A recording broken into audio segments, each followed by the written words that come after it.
Thank you for opening my video. It's about my brother's unfair trial, and I'm going to start off on trial transcript page 74. In the meantime, would you please subscribe and refer all of my videos to anyone that could assist my brother in getting him released from prison. But on page 74, we're going to start off with Wilson Walker, who is employed by the Georgia Bureau of Investigator in the Division of Forensic Science, which is known as the State Crime Lab. He works in the Forensic Biology Unit. They receive evidence from the state and local agencies and proceed evidence by using DNA testing, and then report our findings to testify in the court of law. Kathy Helms, the state attorney, says, "Judge, we would tender Mr. Walker as an expert in the field of DNA analysis." We're speaking of the fold-up knife that was found saturated in the victim's blood on the blade, Shay Mitchum. So now the public defender Melinda Eileen Riles steps up and says to Mr. Walker, "I believe you indicated, did you not, that you could not, or that none of this was done because there was insufficient amount of DNA on the handle of the knife?" He responds, "Uh-huh." Now listen to this.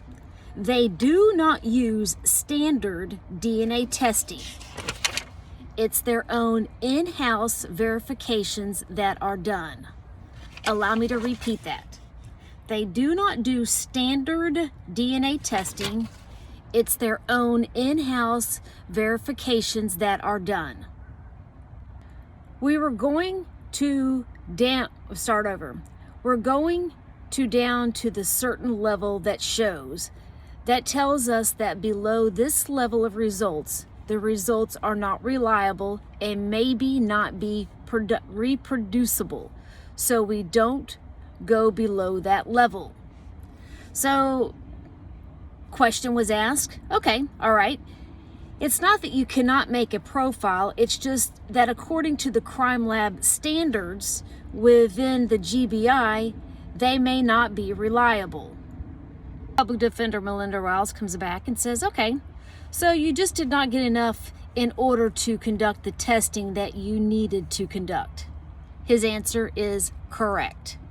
So why in the Sam hell is he relying on his machinery if it doesn't give sufficient information? My brother's in prison for a murder, and I think that handle would clearly state who the murderer is. So where's the true DNA testing? Let's get some standard DNA testing done.